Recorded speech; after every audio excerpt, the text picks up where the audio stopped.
All right, so Glenn Beck says we're on the road to communism yesterday, and he says that if we sign into effect S-chip and we actually give health care to kids, well, that's obviously communist.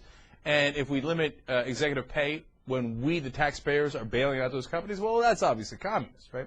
But today he appears to have had a change of heart. Today he's going in the complete opposite direction. So it turns out Obama's not only communist, he's also a Nazi. No, I'm sorry. To be fair here, he's not saying Obama. He's saying Al Gore and anyone who's interested in climate change. All right, let's watch. But here is the one thing. Last night, I told you that we were on the road to socialism. Some comedy, coming your way. Well, tonight, oh boy, this might not go well. When I finish this story, some may believe we're on the road to the Hitler Youth. Oh, come on. Here's the latest example, and buckle up, because if you thought last night was bumpy, well, this one's going to be a roller coaster ride. One of my radio listeners gave me this exclusive story just a couple of days ago. I want to play in a minute here the voice of Al Gore. He is speaking to a bunch of teens and preteens at a youth conference on global warming, or as he's calling it now, climate change. There are some things about our world that you know that older people don't know. Yeah.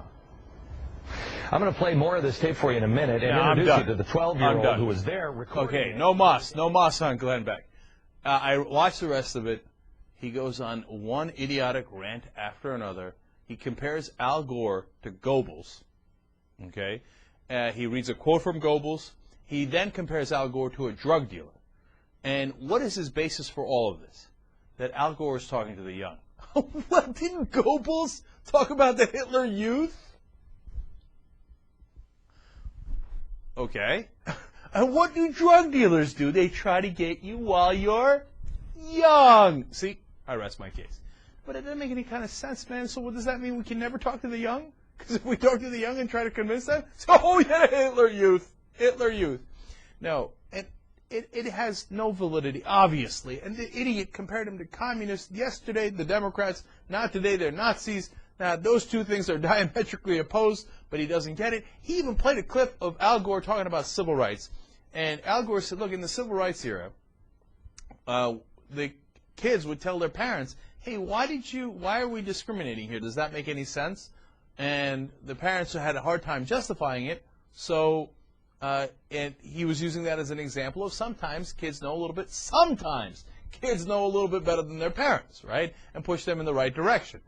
So Glenn Beck was like, aha! See that? And I was like, yeah, that was a pretty damn good point. He's like, no, trying to undermine parents. And you remember how wrong they were about civil rights. Now, he didn't say that, but I don't know why he brought up that clip if that wasn't his point. Gore was right about civil rights. He's right about climate change or global warming or whatever you want to call it.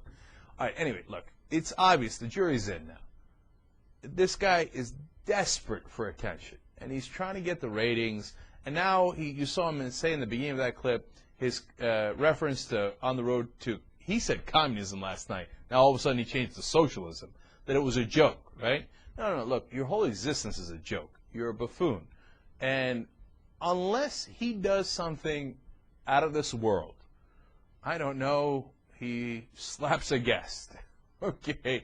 He, does something unbelievable on air that isn't related to his usual shenanigans about how the world's going to explode because of the Democrats, whether they're Nazis or communists or whatever they are. I'm done with Glenn Beck. Now, some of you had asked me to do this earlier. You're right. Okay, we're moving on. Glenn Beck officially gets a lifetime ban. He can yell and scream all he likes at a stupid little show on Fox and tell us what I know, we're the Klan, whatever the hell he thinks we are, right? Let him yell into that little corner. He's like the man on a corner standing on a soapbox, literally. Like the ones that are like, Jesus is coming, he's going, we're all in trouble, we're all in great shape, join up. Like, the man's a lunatic. So let him rant and rave in his corner. He's the second official ban on the Young Turks. Ann Coulter was banned first, now Glenn Beck. It's not entertaining anymore. Before I was amused, but now I get it. I don't think he even knows what the hell he's talking about. He's just throwing shit against the wall, hoping it sticks. What happened to the Duke lacrosse team was practically a lynching without the rope.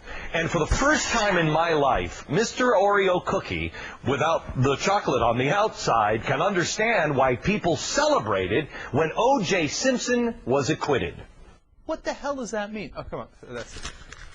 Come on, Lifetime ban, man. It's got to make any kind of sense.